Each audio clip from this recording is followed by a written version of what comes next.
कौन आने वाला है? बाबा के कोई दोस्त है, अपनी बीवी के साथ आएंगे। मेरे ख्याल से अली के साथ उसकी फियांसी भी आएगी। अली की एंगेजमेंट हो गई?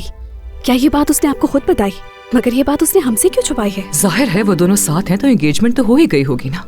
तुम्हारे बाबा उन्हें कभी इनवाइट नहीं करते अगर उनका रिश्ता सीरियस नहीं होता।